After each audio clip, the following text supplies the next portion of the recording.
Hello again, everybody. We're going to be continuing today with our circles unit. This time we're going to be learning about arcs and sectors. It's our first video of new material that you guys did not see in class before, so this video will be a little bit longer than the last one was, but we'll go in depth into each question, go through the work, you'll be able to see how these are solved, and we'll go from there. Now, before we start on the new lesson for the day, I'd like to go back and talk about something that was giving people a lot of issues on the homework, and that's a difference between an exact answer and an approximate answer. So you can see here I've got questions 9 and 10 from the packet. Find the circumference of a circle with diameter of 9. Now, if you're just doing this problem, most of you guys know, okay, I can do pi times a diameter, or I can use my diameter, find the radius, plug that into c equals 2 pi r, and get 9 pi. A lot of people at this point have been going to their calculators and saying, okay, I'm going to do 9 times pi, and I'm going to get 28.274333882, and it continues on and on and on, depending on how long your calculator is. Now, I've seen a lot of people just put every single digit of that decimal as their exact answer. The problem is, that decimal doesn't end there. Just like pi, that decimal continues forever, doesn't repeat, doesn't stop. So what you see on your calculator screen, no matter how big or how small it is an approximation of the correct answer. Any time that you are rounding in any way, cutting your decimal off anywhere, that is an approximate answer. So if you have 28.2743 blah, blah, blah, blah, blah, I'll ask you guys just to put it to 2 decimal places instead, and that would be your approximate answer. You'll notice for exact, all I did was leave it as 9 pi. Because when we want an exact answer, we want something that we can submit without ever having to round at all. The reason why 9 pi is an exact answer is there's no rounding. We did 4.5 times 2, we got 9, there's a pi there. Cool, we're good. Think of this a little bit like when you guys were doing special right triangles. If you had an answer of 9 radical 2, you left your answer as 9 radical 2 because that was exact. You didn't have to round at any point. If you were to type 9 radical 2 into a calculator and get that decimal to come out, you would have an approximate answer in that case. So for your exact answers, for areas, for circumferences, you'll want to leave that pi in there. Now keep in mind, a radius or a diameter, those usually won't have pi in it. Let's say never have pi in it. They will just be whole numbers or decimals, depending on the question. Now let's compare this to something like question number 8 and 7 and 8, I should say, in the packet that we went over in yesterday's lesson, which was if we were looking for an approximate area in number 8, you would have to do 9.99 squared times pi. If you did 9.99 squared and got 99.8001, and you wrote 99.8001 pi as your answer here, that's still not correct. It's not an exact answer either, because where did this 9.9 come from? Well, it came over here when we were doing the circumference. So if you are starting with an approximate answer, or if you get an approximate answer, especially in those cases where you're dividing a whole number or a decimal by pi, that answer is already approximate, and now you can no longer submit an exact answer. So one more time to recap, exact answers are the ones where your circumference or your area has the pi symbol in it and you have not typed pi into the calculator. An approximate answer is when you do type that pi into the calculator, do your multiplication as necessary, and round that decimal. I will generally ask you guys always to round things to 2 decimal places, and I'll try to repeat that as often as I can in this lesson so that you guys remember it. This brings us to where we'll start for today's lesson. Now, this is the first, again, new information that we're doing that you guys have not seen in class before, where we start talking about pieces of the circles. Not the entire thing, but just pieces of them. You were given some of these definitions and a couple of formulas back on the first day of circles, We're going to go over all of those together. I'm going to do this on the whiteboard for you guys so that you can physically see it done instead of having me draw it on a computer. But you are now in this circle packet going to questions numbers 14 through 20. We're going to work through all of these, and that will give you the best idea of how to do tonight's homework. All right, so you guys can see I've got this circle now for numbers 14 through 20 written up here on the board. We call it circle C because C is the point in its center, not drawn to scale. I've also got the formulas up here for area and circumference, and lucky for us, that's where question 14 and 15 jump in. Question 14 asks you for the circumference, but it asks you for both the exact circumference and the approximate, so there's going to have to be two answers we give here.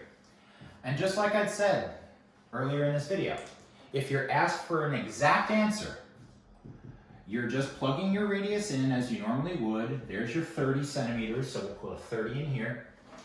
Well, I know what 2 times 30 is. It's 60 pi. And there is my exact circumference. If you want the approximate circumference, that's when you grab a calculator, whether you have your own graphing calculator or if you're just using a phone calculator, that's fine too. Now you'll go into the calculator and actually type, what is 60 times pi? What is 60 times 3.14, however long you want that to be? And if you guys put that into a calculator, you get 188.495, which we round up to 0.5. Again, I'd ask you guys to round to 2 decimal places. This is basically 50, so same idea. But here, you would have your approximate answer. So when I ask you for approximate, there is no pi, you'll notice, left in this. It's not 188.5 pi. You guys have already multiplied by that pi, so it's taken care of, it's good, don't worry about it. Area, we're doing the same exact thing, but instead of using this formula, we'll use the other. So just to run through that real fast, and I mean real fast, hey guys, 30 squared is 900. So your area is either going to be 900 pi. Our units were centimeters, so our area is in centimeters squared. Area is the only thing that you'll ever have to worry about that's in square units. You type that into a calculator, you get a much, much bigger number. Somewhere along the lines of, oh, I don't know, 2,827.43. Guys, if you get big numbers like that, cool. Your radius is 30. That's a pretty big number when it comes time for this. We saw a lot of examples already with like 9 as our radius or 9 even as our diameter, so a smaller radius. So there are your 2 answers for number 15 as well, exact and approximate. Again, please make sure your units are in centimeters squared. Okay, so now we're on to our new material. We've gone over a lot of definitions and formulas on the first day that you did circles, but now it's time to put some of those into practice. Question number 16 asks you to find the length of AB. Just one problem, we don't have a line that connects points A and B. Well, that's why you see this curve up here. Now we don't call it a curve when it's a part of a circle. We have a different name for that you've already discussed. We call this an arc. You see that symbol? We read this as arc AB. An arc is a piece of the outside of the circle. It is a distance that takes you from point A to point B for arc AB, but along the outside of the circle. Not a straight line, but the curve that goes along the circle itself. An arc is a piece of a circle. So, if we're looking to find the length of a piece of the circle, it would kind of make a lot of sense to find the entire circle first. What we're going to have to deal with is trying to figure out what fraction of the circle we're dealing with this arc. And when you have a fraction, it's something over something. Usually, we're talking about a part over the whole. Something like 3/5 means 3 parts out of a whole 5. Well, if we're asked about the whole circle here, and I want to know the distance from here to here, that's a piece of the circle. All the way around the circle, we've got a name for that. It's your circumference. So that means as part of this formula, you're going to need to know what that circumference is. The part that you're going to find is however long that arc is. In this case, we're asked for AB. What we need to do with this fraction is figure out if there's some other fraction we can compare it to. How do I know how much of the circle this is? Let me give you guys an example of an arc, and you'll see a little bit more clearly what I mean. Let's say you have this circle, here's X, here's Y, and you want to find the length of this arc that connects X and Y. Guys, how much of the circle is that? I think you can pretty much tell that that's 1/4. How do we know what fraction of the circle it's going to be if we don't have something as easy as 1/4? Because if we have 1/4, we have a 90-degree angle here. 90 degrees is part of the entire inside of the circle. Just like you guys had to deal with the inside of your regular polygons, you know how many degrees go on around the inside here? It's 360. So that means, for this equation, we need to know how much of our 360-degree circle we're dealing with. The number 360 is always going to be part of this equation. Up top, we need to know how much of the circle we have. And for that, we do look to the center of the circle and see whatever that angle is. So when you guys saw a formula like this, and I'll be doing this version instead of the all straight in a line version because we are now talking about a proportion. And I know you guys have had a lot of practice. Similar figures, trigonometry, doing proportions and cross multiplying to find your answer. That's going to be your same method right now. You've got this formula, we've got this circle. Now it's just a matter of plugging in the things that we know. Let's first decide on the thing we don't. We're asked to find the length of AB, so that means I don't know this thing up here yet. You can call it X, you can leave it as just this, whatever it is you'd like. For most of you, I assume you'll want to change this to an X, if it's something you don't know. Down here we have the letter C, stands for circumference, which we just did in question number 14, right? The circumference of the circle was 60 pi. So I'll put that down here. The only other thing left to fill in here is theta. Theta, like in trig, is an angle. What angle are we talking about for arc AB? We're talking about the angle that opens to form points A and B. You want to know what fraction of the circle you have? You plug in the number of degrees that you see in the center there.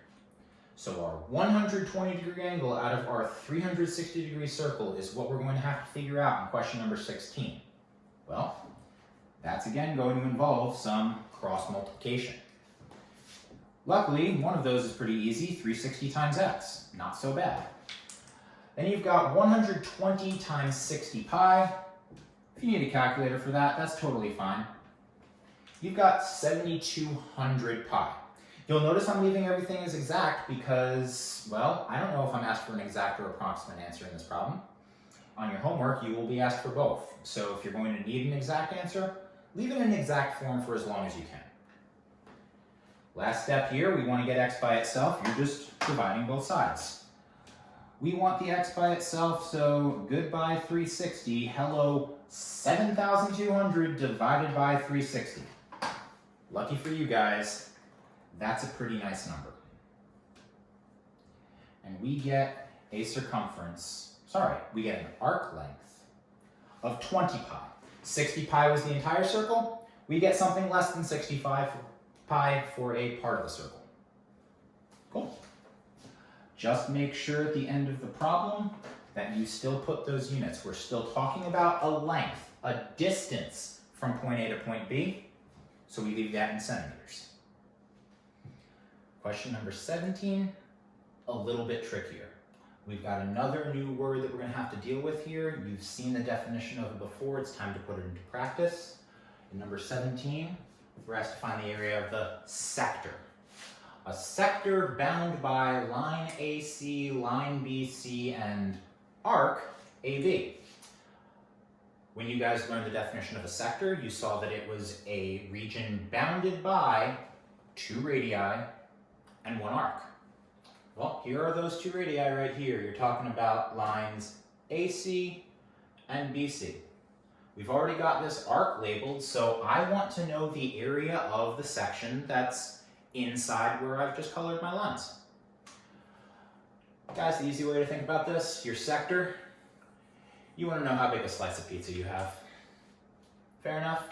You want to know the area of this entire space. You're going to notice there's a very similar thing here going on than what we had in arcs, because you're looking for a piece of the circle. Your sector area will be a part of the entire circle's area. So, if you guys look at those formulas that you wrote down on the first day of circles, you'll notice, again, we're talking about fractions, a part over a whole. This time, the whole thing is the area of the circle. What we're asked to find here, and you'll notice I'm putting the letter A twice because yes, you need two different areas, but on the top we have the area of the sector, the piece of the circle over the whole thing. What do you think is going to happen over here? We need to know what fraction of the circle we have here. It's exactly the same as we had for an arc. In an entire circle, we have 360 degrees. Of those 360 degrees, I want to know how many of them form that sector that we're looking at here. So there's going to be a lot of similarities in your two equations when you're finding the length of an arc and the area of a sector for that same arc. This theta, this angle that we're talking about, that doesn't change. The only angle that you see in that region that I've colored in for you, the region of your sector, is the angle that's right there in the center, 120 degrees. Area of the sector is the thing we're asked to find, so here's your x, here's the thing that you do not know yet, but you do know the area of the circle. Remember, number 15 asks us for that. That was our big one, 900 pi. Get ready for some nice calculator work here because I don't think you want to do 900 pi times 120 in your head. If you do, great, that's on you, but at least the other side is easy enough. 360x, hey, that looks familiar. We just did that in the last problem. But now we've got a much, much larger number to work with. And I do believe that that number is 108,000 pi. We are talking about a very large number here, guys. We're taking our very big area and multiplying it by 120. Don't freak out when you see numbers this big, because that number is about to get a lot smaller. We're taking both sides and we're trying to solve for x. We're still going to divide both sides by 360. When we do that division, you get x equals, and whatever your calculator spits out for this thing right here is what you're going to say. Luckily, that's not going to be too terribly difficult either. It's a nice, easy number to look at, 300 pi. Keep in mind we're finding an area in this problem. That means our answer isn't just in centimeters, it'll be in centimeters squared. A little bit more complex of an idea because you see so many of these pieces here. The equation looks very similar to what we just did for arcs. Okay, so we just finished off 16 and 17, our first calculations of finding an arc length and finding a sector area. Now it's time for us to do it again. This time we're looking at a different region, 18 and 19. I see the length of arc AD over here. I see the area of the sector bounded by AC, DC, and arc AD right here. So now I'm looking for the length of this curve. I'm looking for the area of this slice of pizza. I'm going to let you guys try this for a couple of seconds. Pause this video. See how you do with this. You're using the exact same equations that we had developed, the ones that you have the formulas for on the first page. See how you do with it? Come on back in a couple of minutes and we'll go over the right answers. Great, you pause and you're done and you're back. So let's talk about how we solve these things. In each of these cases, just like we saw before, we've got to set up some sort of proportion, some way that compares the big part to the small part on the top, big part on the bottom, to keep things a little bit simpler. We know in both of these equations, we have to deal with 360 degrees because that's the whole circle. All we've got to do is fill in our other pieces. For length of an arc, well, We don't know what the length of the arc is, so we got an X on the top here. On the bottom, we don't want a piece of the circle, we want the whole thing. I don't just want to stop at AD, I want to go all the way around. We're going to need that circumference again. And since we're in the same circle and on the same page, we're still dealing with our circumference of 60 pi. The only thing that's now different between this problem, number 18, and what you had for number 16 is the angle you're looking at. AD is a much smaller arc than AB is. 30 degrees is a much smaller angle than 120 is. Solve it the same way. Cross multiply, see what you've got, and at the end of the problem you're going to be dividing. You get 1800 pi. You're going to divide both sides by 360. That is a very nice answer too. I believe it's a 5 pi. Again, our units at the end, we're talking about a length, so make sure those are in centimeters. Now it's time for us to find the area of that slice of pizza right there. Again, we're looking at this the same way as we did. Number 19 is the same exact problem as number 17 was. Differences.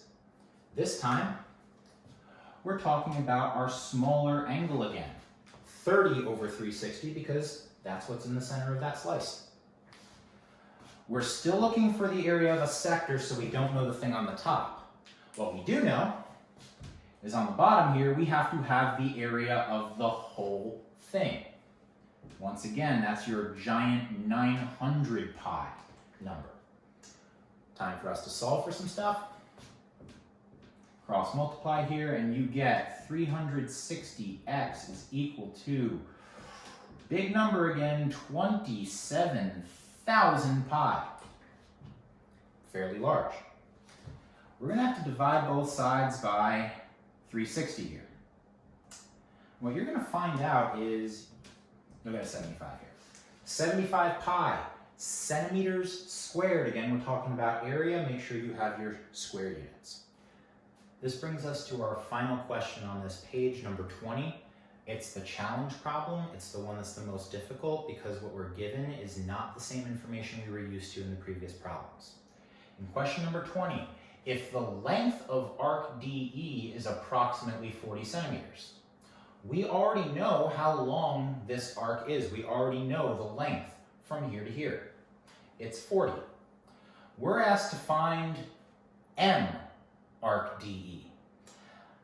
That little M out front has meant something to you in the past. I'm going all the way back to Unit 2 here when we were talking about angles. You saw that little M out front. We called it the measure of the angle. If you want to know the measure of an arc, you're still looking for some sort of angle, something in degrees. Luckily, for arc DE, you've got a nice angle that meets right here in the middle. Your goal in this problem is to say, I don't know how many degrees that angle is to form this arc. I need to find the number of degrees there. Well, whenever you're looking for something that's a number of degrees, you guys had a variable for that, theta. So we are going to have still one variable we need to solve for here, but it's different from the one we had before. So let's go through this fairly slowly and talk about, again, what we're going to have to do here. We want to set up our equation the same way. We're talking about length of an arc. So on the top, we'd have whatever that arc is, and on the bottom, we'd have the whole thing, the whole circumference. Over here, we said if we want to talk about part of a whole in degrees, we know there's 360 degrees in a circle. We'll put a theta on top. That theta is the thing we don't know. That means on this side, there are two things that you do know that you're going to have to plug in. We still know, just like we did in number 16, just like we did in number 18, that the number we're going to put down here is 60 pi, our circumference, the entire way around that circle. But this time, we now know, when we start this problem, what number goes up here. It's 40. Bad news. That's not 40 pi. You are not going to be able to just cancel a pi from top and bottom like you might have been able to do in past problems, so you're going to have, since we're talking about an approximate arc length, we're going to just worry about approximate answers. So, method's going to be the same though. We want to solve for whatever variable we have. That means we need to cross multiply. Now, 40 times 360, that one's not quite as bad. It's still a big number, 14,400. But here, we have 60 pi times theta.